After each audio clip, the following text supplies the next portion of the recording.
The following audio is a sample from Ascendant Chaos by Dave Todd, which is now available on Amazon in paperback and for Kindle. More information is available at the end of this recording. Chapter 0, Awakening. Dwelling Street Mission. Abandoned Sector, Windstonne Enclave. Commercial Empire, Northam Continent. Thread. Activate Target Perspective 1.view. Earth, a masterfully crafted dot of color dabbed onto the canvas of space, serene and systematic in its appearance from a distance, but like all complex creations, its simple veneer rarely reveals the turbulence within. The celestial body's surface, once home to its surplus of 9 billion inhabitants, hardly resembles the vibrant terracosm that it was as few as 20 passes ago, or so I have heard. Shortly after the turn of the Thausian, war resurfaced, its ugly maw spewing sparks onto the powder keg of indifference. Even to this day, no one is sure who initiated the first strike, but there is no denying that some latent grudge proved too powerful to ignore. Some theorists blame the ever-conflicted regions of Insurgistan, others the former superpowers of the Martial Legion. But regardless of speculation, forces at work were clearly bent on the destruction of the tricameral endeavor. A multi-pronged strike targeted the capital of the tricameral endeavor. Shortly thereafter, additional attacks bombarded major population centers along the eastern coast of the Northern Continent, hitting economic hubs and political havens without discretion. Although such precise execution suggested an inside job, few officials survived, yielding no accountability. The national conglomerate, the foremost collection of governments, was reluctant to send aid to the ensnared tricameral endeavor, reticent to engage in an unofficial war. Instead, the conglomerate launched investigations to ascertain the source of the strikes. Conflicting reports suggested involvement of facilities within Siberia and the Red Wall, along with other volatile regions of the Xi'an continent. Naturally, all accused governments refuted any such allegation, but no matter the truth, with so much damage inflicted, there was no dissolving the amount of distrust among the nations. Malice and vengeance seared the hearts of millions. Retribution was the only fuel left to burn in the hearts of victims. Without any means to exact justice on individuals responsible for the attacks, hostilities and mistrust became the ember that grew into a firestorm until the recently dubbed global war engulfed the entire planet in its fog. Nation rose against nation, neighbor against neighbor, no suspicion too slight. Cultural differences, political views, national origins, and economic status all proved ample excuse to fight. With its government imploded, the tricameral endeavor found itself scarred by countless parcels of scorched wasteland. Fearing similar wide-reaching strikes, millions of inhabitants fled large urban centers, spreading into more remote corners of the continent, hoping to avoid yet another well-calculated strike. With the nation's people scattered, a young executive sensed the urgency to unite the leaderless nation and galvanize the remnants of the torn country. Frank Jenkins, vice president of the corporate casting network of Windstonne, seized opportunity to fill the leadership void. Upon the untimely demise of the company's president during the initial strikes of the global war, Jenkins assumed command of what remained of the company's vast sphere of influence. The CCN was still rich in resources due to its geographic position within the Midwest, which minimized its losses while sheltering access to its satellites and uplink centers. With full media casting access, Frank Jenkins could communicate through Mika and network alike. With the common goal of survival paramount, the people of the tricameral endeavor rallied together, forming defensive groups, pooling military resources, and growing newly formed militias under the daring executive. With other countries conducting their own intercontinental feuds, Frank Jenkins was granted just enough time to bolster defenses for a weakened country. As support grew, Jenkins looked outward to acquire allies, but advantageous relationships were scarce. While the countries of the Uniad and Xi'an continents engaged in their own skirmishes, Jenkins leveraged their distractions to seek allegiance from the underdeveloped economies of the equatorial span. By pouring accelerants, technology, and education into the regions across the ocean, Jenkins hoped to win allies. While mutual exchanges limited hostilities for a time, Jenkins's underhanded tactics would not go unnoticed. The shrewd prime minister of the equatorial span, Cecil Kadem, fully understood the nature of the relationship. Sensing deception, he turned the tables and closed the Caffrey continental borders, preventing any foreign professional that was provided from returning home. As bitterness took root at the betrayal and loss of valuable mines, Jenkins's motivation began to shift from protection to greed. The defensive stance of the media casting executive's domain slowly transformed into a quest for annexation. Militia groups were turned on allied territories within Northam and Centrum regions.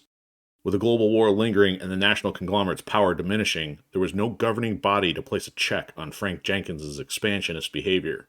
As the global war lingered for more than 6 passes, vindictive slaughter lost its appeal, and memories of those lost began to haunt the living.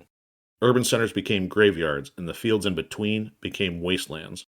People began to forget the reason for fighting and started to ponder what they could have done differently to end the war sooner. Hindsight and regret prompted an upswing in diplomacy. As key figures among the nations elevated truces into treaties, a loosely structured government began to form from the ashes. As old boundaries were wiped away and drawn anew, leaders of these new zones found themselves beholden to a new order. Most notable among them were Frank Jenkins of the Commercial Empire, Tarek Delaney of the Union Bloc, Cecil Kadem of the Equatorial Span, and William Ang of the Oceanic Outpost. They are included among the 12 leaders appointed to rule over the newly formed factions of the Global Alliance. As hostilities dwindled and the longing for peace grew, guidelines were established to finally bring an end to the global war. After a total of 7 passes of fighting and a death toll shaving off 2/3 of the Earth's population, the conflict had finally ended. Looking to the future, the survivors hoped that the worst was behind them, but due to the perpetual state of unrest, fear and paranoia dominated public sentiment. With every faction's government in a weakened state, piracy and terrorism ensued. Without stable economies, currency no longer held its value.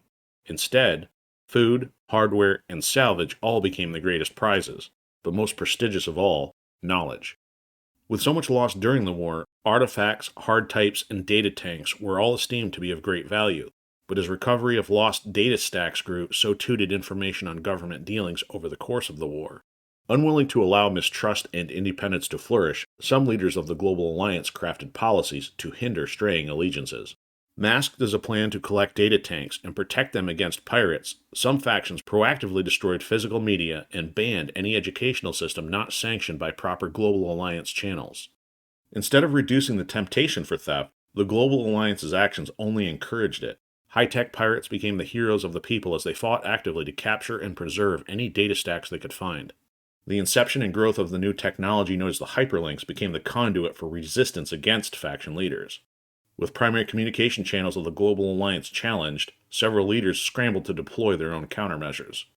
Frank Jenkins wasted no time in leveraging his influence with the Tech Kong to corral the flow of information through the Commercial Empire's domain. Financial systems were corrupted, geographical systems were wiped, personal identities vanished. Any information that was deemed a hazard was purged. With the Tech Kong able to work faster than the masses, valuable resources disappeared, while being replaced with dependency-inducing conveniences and organic security measures to reduce the flow of unauthorized information. With only a brief respite after the global war, the Smart Wars raged for 2 passes until the leaders of the Global Alliance felt they had contained any threats to their control over the factions. The Global Alliance sold their agenda as beneficial, but the people didn't easily forget those lost in the purging process, further solidifying distrust of the ruling body. Even with the threat of physical conflict brought to an end, information too was considered a great casualty. Once the Global Alliance shored up its control over the greatest quality of life resources, it emerged as the undisputed victor in the Smart Wars. With the masses helpless to stand against the powers already set against them, the will to fight diminished. The Global Alliance simplified the calculus, adhere to the rules and receive the amenities of the benevolent establishment, or bug out. Maximizing its grip on data tanks, the Global Alliance no longer feared dissidents who opted to strike out on their own. Large urban centers, or enclaves, became the norm, at least in the Commercial Empire, especially since the amenities of pre-war life were readily available. Knowing that few would choose a life of sacrifice over convenience, the Global Alliance gambled little in neglecting those who restricted themselves to the more remote regions. As long as the Global Alliance could tamp down on unregulated intel and crush any budding resistance, its rule was uncontested. For those wary of Global Alliance rule, trading luxuries for freedom was a given. As long as rumors of military action never reached the Global Alliance's ears, denizens of the remote regions took it upon themselves to manage their own food sources, educations, and livelihoods. Ultimately, their choices resulted in a symbiotic relationship with the enclaves, considering appointed enclave leaders could never fully sustain their domains without some reliance upon those who worked the land. Despite the extreme polarity of cultures, a hybrid choice existed for the most adventurous: life in the abandoned zones. Most enclaves were clustered around population centers still standing since the global war. While some enclaves were mired in restoration efforts, others were surrounded by lifeless urban shells, mostly untouched. Without a population to target, fighting forces seldom bothered wasting resources on the destruction of vacant domains. These abandoned sectors were rich in resources to salvage. For those willing to do the factions' dirty work, they were granted more freedom than those within the urban core. Often those who worked in the abandoned formed themselves into clans. While many clans were little more than pre-war gangs, some sought to use their reputations to showcase their physical prowess, while others leveraged the freedom of faction work to secure educations which would elevate their standing in the enclaves. Opportunists and freedom seekers alike acknowledged the possibility of finding books, data tanks, and technology yet to be reclaimed. Officially, the Global Alliance condemned the personal collection of such resources without reporting them to the authorities, but it was incapable of fully monitoring activities beyond the confines of the enclaves. For establishments that played by faction rules, they were granted contracts to perform salvage operations. As long as all educational finds were reported to the authorities and there was no overlap with other entities possessing similar contracts, these establishments were even provided with resources to perform their work. In some cases, logistics even warranted the construction of dwelling facilities to expedite the salvage work. Such facilities, or missions, often spawned the existence of sub-communities within the abandoned. Additionally, missions were valuable mediators between remote regions and enclaves, facilitating the flow of resources. With a valid means to work and attain shelter while still owning a great deal of freedom, many participants found the accommodations to be a win-win. This is where I come in. I have been an inhabitant of the Dwelling Street mission in the abandoned sector of the Windstonne Enclave, deep in the heart of the commercial empire, for nearly 3 passes. I have no recollection of events prior to that time. According to sources, I was dropped off at the mission, a raid victim during the Smart Wars. While my body has healed since the unknown attack that befell me, my mind has not. Everything that I've learned about this place has been through late evening mikas in the leisure room, after hard days of salvage work, or through listening to the stories of fellow mission workers who experienced some of the commercial empire's more turbulent moments firsthand. I cannot complain, really. My life is simple, the necessities are provided, and I have kind people to work with. Div and Therese Merrick, the Dwelling Street mission's salvage operation coordinators, have been gracious in allowing me to stay on as long as I pull my weight, a common rule for anyone wishing to benefit from the mission's presence in the abandoned sector. While I am uncertain if I will ever overcome my amnesia, I still try every day to discover puzzle pieces potentially just out of reach. Strangely, with every day that passes, I cannot explain the sensation that all of my surroundings still feel foreign to me. I thought that my time working through the rubble of history might yield at least one clue that could unlock latent memories, but so far, that notion has failed. Sure, I could resign myself to the simplicity of the lifestyle before me, or even chase the allure of Core City. After all, fears have diminished regarding urban living amongst doubts of the commercial empire's means to risk another war anytime soon. It could be worse, but no matter which path I ponder, each seems unable to pacify my deep need for satisfaction. Whether this mysterious internal void originates from a haunted past or an ominous premonition of the future, I cannot say, but the resulting restlessness gives rise to skepticism about the status quo of the reality surrounding me. It is unshakable. My name is Aaron Fox, and this is the story of my quest to identify the truth of it all. Congrats on taking your first steps along an epic journey. Audio releases have been made possible through the generosity of Patreon members. If you would like to keep up to date on audio releases, visual concepts, or project updates, be sure to check out patreon.com/theenforceros. If you would like to read the full story in paperback or on Kindle, check out Ascendant Chaos on Amazon.com. Eyes on, it's going to be a wild ride.